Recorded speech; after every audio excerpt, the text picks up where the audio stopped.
We have just woken up on the Royal Scotsman, looking out over a little copse of trees, and I've just got ready to go down for breakfast. I can't wait to see what it's like. So I'll get my morning exercise before breakfast with a long trek down the train in the expectation of finding bacon at the other end. And at the very least, a cup of tea. I've decided that on a crisp, cool day like today, the best thing to start with would be a good Scottish porridge, some tea, and a little bit of grapefruit juice. Now it can be as cold as it likes outside. I'll be ready for the day. That's perfect, thank you. A little bit of cream. Definitely cream, thanks. Oh, looks so good. So what I'll do is just pour a little bit. It's just a tiny thanks, that's great. Just to warm me in the morning. Nick and I have gone hardcore. We're having the special of the day, kippers. That is the Edwardian breakfast of choice. It's actually smoked herring with a couple of poached eggs. I don't think I've ever had kippers for breakfast. I've heard of them. Oh, and we're off to discover today's adventures. Look at the perfection of these eggs. Oh, so good. However delicious breakfast is, it is completely dwarfed by the scenery. We're just coming into our first stop now, which is Inverness, and we're only going to be here for half an hour. It was going to be a little bit longer, but unfortunately there was an accident on the line earlier, so we'll have time to just pop in. But before we get there, I want to tell you a bit about its history, because just next to Inverness is the battlefield from the Battle of Culloden, which happened in 1746. Infamously, the Battle of Culloden marked the end of Highland culture. It's where the Jacobites had their uprising under Bonnie Prince Charlie and met the government forces. The Jacobites only numbered 5,000 men. The government troops under Cumberland had 8,000 men, and they slaughtered the Jacobites. That is when the systematic destruction of Highland culture began, with an act that banned the wearing of Highland dress, notably tartan, banned the playing of the bagpipes, banned the carrying of arms, and started to dismantle the authority of the tribal clan chieftains, and that started a mass emigration of Scotsmen from the Highlands. But let's go and see the town near which it all happened, which we're just coming into now. It's a very short stop here, but I think it's worth getting out to stretch our legs, because it might be a small city, but it's got a pretty massive history. We've just spotted a building that says Victorian Market. We like the sound of that, don't we, Philip? Very much. How are you feeling this morning now? A little bit Not better? very well. No, you don't look at peak Philip, I'm going to be honest. It really was the Victorians who built this market. They gave Inverness a big makeover when the railway arrived for the first time. And that's when it became the unofficial capital of the Highlands. Quite a big deal for a town that had started life as a Pictish settlement and became a little bit more powerful in the 12th century when it was made a royal burgh, which meant that the merchants here could trade internationally, which they were all terribly excited about at the time. The castle in Inverness is also a symbol of that Victorian makeover. It was an ancient castle from the 11th century that had the unfortunate habit of being destroyed several times over the centuries, and it was rebuilt in the 19th century, creating the glorious structure we see today. Look at this old-fashioned jewellers, darling. I love looking at antique jewellery and just thinking, who owned it? What life did it have before? Just imagining people's faces as they open boxes to look at these objects for the first time. And they have a surprising number of decanters, though perhaps not that surprising when you consider the Scottish weather and the need for a warming dram of whiskey. Well, that really was a flying visit to Inverness. It was just a quick stretch of the legs, and we've got to run back to the train. It's leaving in 5 minutes. If I had another 2 minutes, I probably would have bought you something from the jewellers. We got you out in the nick of time. It's actually really weird walking past the modern world like this, about to step into Edwardian grandeur on the train. I felt quite sorry for all of the commuters waiting with their luggage. We're back on the train just in time for lunch as we make our way to Attadale Gardens, voted the best local garden in 2023. And this is today's lunch menu: wild mushroom and pea risotto. We could not have come at a better time of year. The colours are spectacular. It feels as if they're projecting fake images to the windows. Marie seeing the modal scar for the first time. And more importantly, it's warm. It is very warm. Ah, the fabric is lovely. Light as a feather. Well done. Adopted. Chic. See, it's effortless with a French woman. They just do it so effortlessly. I am just speechless at the beauty It's spellbinding. And I think these are the Torridon Mountains in the background, which are so old that there's no fossils in them because they were there before life began. We have a wild mushroom risotto. All the wild mushrooms are Scottish, of course. You're having it with a little bit of white wine, but we're having a bit of difficulty focusing on the food because of the scenery. Yeah, really. We're tearing ourselves away from the scenery long enough to tackle an apple, blueberry and pecan crumble. We didn't even notice that there was custard here. Oh. We've transferred from the train, we're now in a coach and we're heading to the gardens. It's so idyllic. And there it is, Attadale, nestled perfectly between the mountains and Loch Carron, surrounded by this jewel of a garden that, until 1952, was just an ordinary Victorian pleasure garden. But in 1952, a devastating fire struck the estate, and the current owners, the Macpherson family, replanted the garden and created what we see here today. The cheetah just about to pounce, and that is because the mother of the current owner was from South Africa, and she fell in love with this beautiful house because she said it reminded her a little bit of the Cape in South Africa, with the house nestled between the water and the mountains. She also loved the fact that it was a white house and not a grey granite or red granite one like so many of the castles around here. Now, the house didn't originally have its tower, but the Schroeder family, the banking family, were renting the house, and they actually built the tower whilst they were still renting. That's quite some tenants they had, but they did eventually end up buying the house, but it was bought by the present family who own it in the 50s. And there's another sign of South Africa. Philip's pretty excited. We've spotted a warthog, one of his favourite creatures. And can you see what I spotted in the distance? Oh yes, proper Highland coos. They have a little homage to Giverny with a tiny bridge over water lilies. Water lilies, however, do require sun to actually bloom, so being in Scotland in autumn, I don't think we're going to see a flower.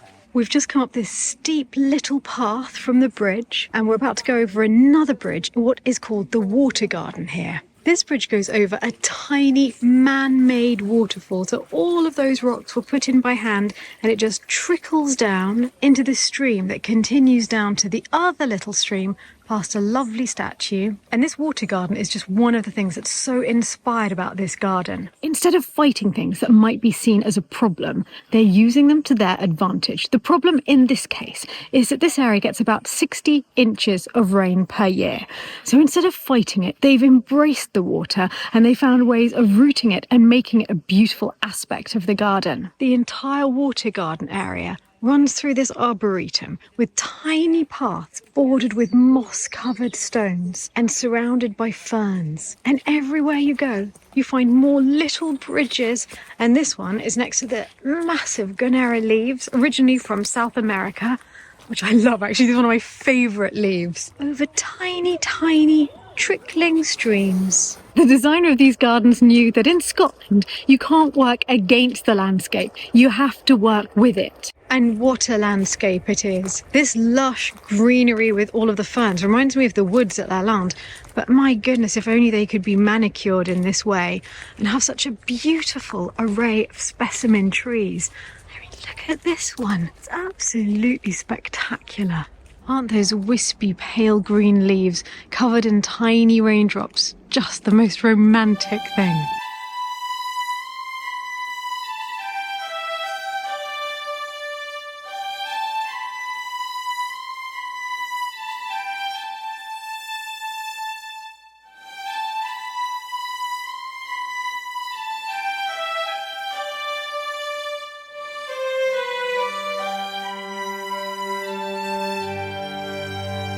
Everything in this garden has been designed to look completely natural.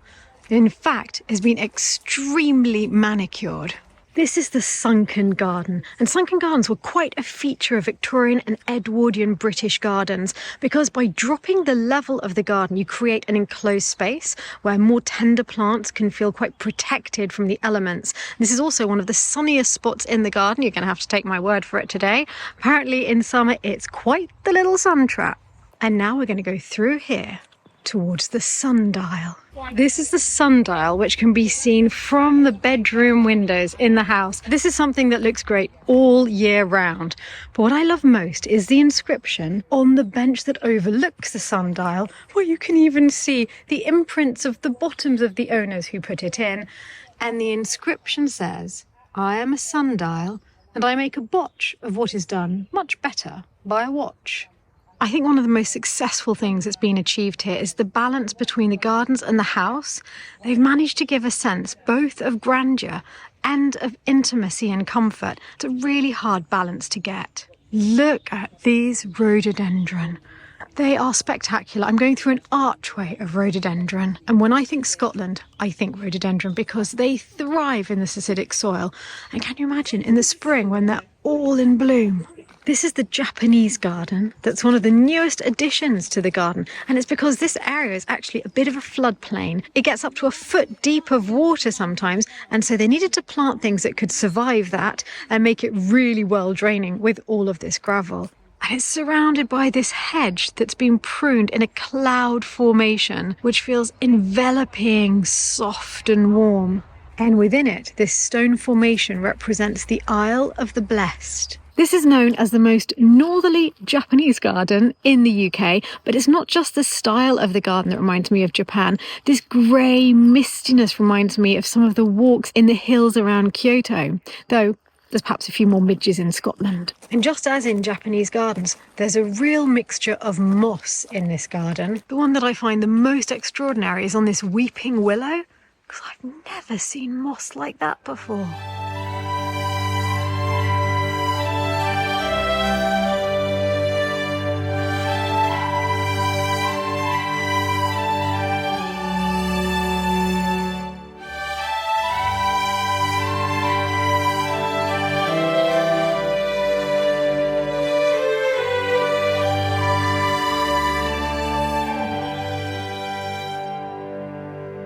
I actually think this is my favourite part of the garden so far. These majestic trees underplanted with so many different species of fern. It's like something from an Arthurian legend. I half expect to see Sir Lancelot in shining armour looking for the Lady of Shalott. This is a sequoia and I just want to show you how tough I am. I'm going to punch it. It doesn't hurt at all. It's all squidgy. This is an amazing insulation that the sequoia has on the exterior, and it means that in a forest fire, the exterior will burn, but the interior will survive, and that way it can drop its seeds onto the devastated forest floor that's been cleared of all other species, and therefore more sequoias can grow. Around every turn, this new vista opens up, and my jaw just drops. And I'll tell you what, this walk is doing wonders for me after the sheer amount of food and wine I've had on the train. And now let's just walk up here to the most spectacular spot in the garden. This wonderful bench in a horseshoe of cliff face. And what is most magical about it is the water dripping from the rock all around. It's such a soothing sound. Can you imagine a better place to calm your mind and put things into perspective? You really understand the benefits of forest bathing, walking through a place like this. We've lost Philip because he spotted a red squirrel at the top of that tree and he's standing transfixed, motionless, waiting for the squirrel to move. Did you see the squirrel again? So it was worth your wait. Oh! There's about 20 acres of woodland here with little paths snaking through it and punctuated by viewpoints here and there. And here we have 3 chairs made out of Scots pine overlooking Lake Carron. Not a bad spot for a glass of wine on a summer's evening or a hot toddy in autumn. Unfortunately, I forgot my hip flask. Well, we're back in the coach and now we're heading to the tiny harbour village of Plockton, but at this time of year, it'll be pretty dark by the time we get there. We've just arrived in Plockton and it's like stepping into a film set. How can anything be this perfect? That's what I think about you. So smooth, Philip. And even though it's dark and drizzling, though, you know, let's face it, Scotland's better in the drizzle. That's what you want from Scotland. It's eerily, mistily beautiful. Just the sound of the waves lapping on the shore. And here's the Plockton Hotel. We're going to go in there to the bar and have a quick drink to warm up. Philip's having a cider. I'm having a half of local beer. Santé! Cheers! We've got back to be greeted by fresh local oysters from the Isle of Skye that we're next to. And whiskey. And the whiskey is Talisker from the Isle of Skye. Did you have an oyster, Marie? Yeah. Was it good? It's just there's nothing to pick them up, so you have to basically be in your feet and then... Was it worth it? I'll show you again. It's also quite interesting to try a bit of whiskey on the... And you did it. This is Philip's first ever oyster. This is really strange. Enthusiasm levels are very low. No, it's not that. It's like... It's like salty and How does one- sea. Oh, I know. Yeah. That's nice. It is nice, isn't it? Oh, so now you know you like oysters. Yeah, that's really nice, actually. Marie's attacking her fifth oyster. This is impressive. That is a face of pure enjoyment. And I feel pretty much the same way here with the Talisker, which is incredibly peaty and like a warming touch to the throat, which may sound bad, but actually it's a very good thing. We just had time to go and change for dinner, and tonight is one of the formal dinners. There's 2 formal dinners on the train, this one and the last gala night. So we're all dressed up and about to go and find out what delicious treats are in store for us tonight. That is a beautiful outfit, and can we see the trousers? Oh, yes. Subtle tartan. Love it. Ellie. Canapes have arrived, and I have cheese goujon and haggis. I'm most excited about this. And have you noticed we've got a different napkin fold this evening? We have a butternut and parmesan velouté with a raisin and squash tortellini, which I am very interested in. We had the most wonderful halibut as the main course, all local, of course. And now we have a delicious cherry parfait. We've just come back to the cabin to find that they've turned down the bed and they've left tomorrow's itinerary and a tour guide of the place we're going to tomorrow afternoon, Ballindarloch, and a little whiskey, Glenfarclas, 10-year aged. And I'd love to have a wee dram in bed, but if I'm honest, I have eaten and drunk far too much today, and it's definitely time for bed. I can't wait for tomorrow's adventures, and I will definitely take you all with me. So until then, good night.